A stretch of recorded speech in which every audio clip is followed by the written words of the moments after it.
In the evolving geopolitical landscape of the 21st century, few maritime regions have witnessed as rapid a militarization as the Mediterranean basin. For the Italian Republic, a nation whose geography dictates its destiny, the security paradigm has shifted from static coastal defense to a dynamic expeditionary posture, known in Rome as the Mediterraneo Allargato, or Enlarged Mediterranean. At the forefront of this doctrinal evolution stands a singular naval asset that defies traditional classification, the ITS Trieste. Officially designated as a landing helicopter dock, this vessel represents something far more significant in practice. With a full-load displacement exceeding 38,000 tons and the capability to operate fifth-generation F-35B Lightning II stealth fighters, the Trieste is not merely an amphibious assault ship. It is the physical manifestation of Italy's ambition to join the elite tier of global naval powers capable of sustaining continuous carrier aviation operations. To understand the strategic gravity of the ITS Trieste, one must first address the apparent paradox of its design. It is a support ship that physically eclipses the fleet's flagship. The aircraft carrier, ITS Cavour, which has served as the tip of the spear for the Marina Militare since 2008, displaces approximately 30,000 tons. The Trieste, ostensibly built to replace the aging light carrier ITS Garibaldi, is significantly longer at 245 meters and nearly 8,000 tons heavier when fully loaded. This size discrepancy is not a result of engineering drift, but a calculated strategic choice. By constructing a vessel of this magnitude, Fincantieri and the Italian naval planners have delivered a de facto second aircraft carrier, providing Rome with a capability that currently eludes even the most prominent naval forces in the European Union. The architectural philosophy of the Trieste diverges sharply from its predecessors and peers, drawing visible inspiration from the most modern standards of naval aviation. Most notably, the vessel features a twin-island superstructure configuration, a design choice famously pioneered by the United Kingdom's Queen Elizabeth-class carriers. This separation of functions places the navigation bridge on the forward island and flight control operations on the aft island. The advantages are manifold. It reduces wind turbulence over the flight deck, increases the surface area available for aircraft movement, and provides redundant damage control capabilities, a critical factor for survivability in high-intensity conflict zones. Furthermore, the vessel is equipped with a ski jump ramp angled at 14 degrees on the bow. This is a definitive indicator of its primary role. While flat-decked amphibious ships like the American Wasp class can accommodate short takeoff and vertical landing aircraft, a ski jump allows fighters like the F-35B to launch with a heavier payload of fuel and munitions, thereby extending their combat radius and lethality. From a technological standpoint, the Trieste serves as a showcase for the Italian defense industry, particularly the advancements made by Leonardo.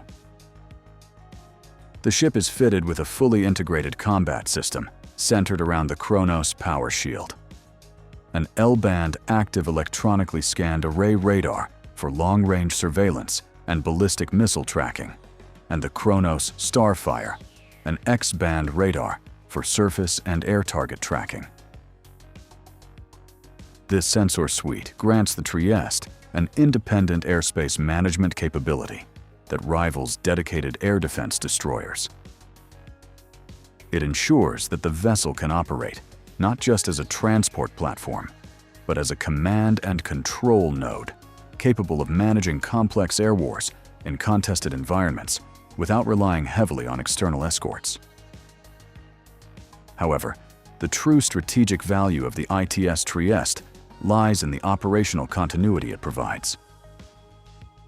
For decades, European navies operating a single aircraft carrier have faced the availability gap. When a sole carrier enters a dry dock for mid-life refitting or maintenance, a process that can take 18 months or longer, that nation effectively loses its carrier strike capability. This has been a persistent vulnerability for the French Navy with the Charles de Gaulle. With the commissioning of the Trieste, Italy solves this logistical equation. By operating the Cavour and the Trieste in tandem, the Marina Militare ensures that at least one deck is always available for deployment. This dual carrier capability places Italy in a unique position within the post-Brexit European Union, offering a level of readiness and power projection that is currently unmatched by its continental neighbors. This expansion of capability comes at a time when the Mediterranean is becoming increasingly crowded. To the east, Turkey has commissioned the TCG Anadolu, a vessel based on the same Spanish design lineage as the Australian Canberra class and the Spanish Juan Carlos I. While the Anadolu is a formidable amphibious asset, the geopolitical exclusion of Turkey from the F-35 program has limited its potential as a fixed-wing carrier, forcing a pivot toward unmanned aerial vehicles. In contrast, Italy's secure access to the F-35B program allows the Trieste to operate the most advanced stealth fighter in the Western arsenal. A combined air wing of F-35Bs operating from the Cavour and Trieste creates a formidable anti-access area denial bubble, theoretically capable of neutralizing older fourth-generation fighters operated by rival powers in North Africa or the Eastern Mediterranean. Despite the focus on aviation, it is crucial to remember that the Trieste retains the LHD designation for a reason. Its hybrid nature allows it to perform amphibious assaults with a level of flexibility that a pure aircraft carrier cannot match. The vessel houses a floodable well deck measuring 50 meters by 15 meters, capable of launching 4 landing craft mechanized or 1 landing craft air cushion to ferry heavy armor to shore. The vehicle decks provide over 1,200 linear meters of parking space, sufficient to transport a battalion-sized force of 600 Marines from the San Marco Brigade, along with Ariete main battle tanks, Centauro tank destroyers, and Freccia fighting vehicles. This duality means the Trieste can establish air superiority over a target zone with its F-35Bs, and then immediately launch a mechanized invasion force to seize it, all from a single platform. Furthermore, the design incorporates significant soft power capabilities, which are essential for securing political support and budget approvals in a democratic society.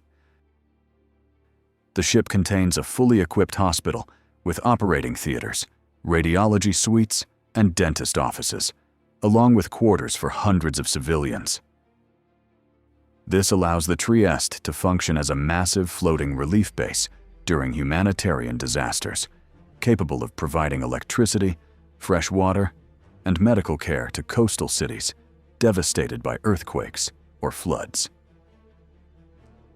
This dual-use philosophy, preparing for high-end warfare while serving peacetime humanitarian needs, is a hallmark of modern Italian naval procurement. The propulsion system of the Trieste also reflects a compromise between performance and endurance, suitable for the enlarged Mediterranean. It utilizes a combined diesel-electric or gas configuration. At low speeds, electric motors powered by diesel generators provide silent, fuel-efficient cruising, ideal for anti-submarine warfare patrols or loitering near crisis zones. For high-speed operations, two Rolls-Royce MT-30 gas turbines, the most powerful marine gas turbines in the world, kick in, propelling the 38,000-ton Leviathan to speeds exceeding 25 knots. This speed is critical for generating the wind over deck required for flight operations and for keeping pace with fast carrier strike groups. The financial investment required for such a platform is substantial, with the total program cost estimated at approximately 1.1 billion euros. While this figure is significant, analysts argue it represents exceptional value for money when compared to the cost of purpose-built aircraft carriers, which often exceed several billion euros. By packaging carrier-grade aviation facilities into an amphibious hull, Italy has achieved a cost-effective method of force multiplication. In conclusion, the ITS Trieste is not merely an addition to the fleet. It is a transformative asset that redraws the naval balance of power in the Mediterranean. It signifies a departure from the modest, defensive posture of the past toward a more assertive, expeditionary future. For the Italian Navy, the ability to project power from the Suez Canal to the Strait of Gibraltar is no longer an aspiration, but a tangible reality. As the vessel integrates fully with the F-35B fleet, it sends a clear message to both allies and rivals. Rome does not intend to be a spectator in the maritime domain. The Trieste confirms that Italy is willing to invest in the hardware necessary to protect its economic interests, secure its energy corridors, and maintain its status as a premier naval power in the Euro-Mediterranean theater.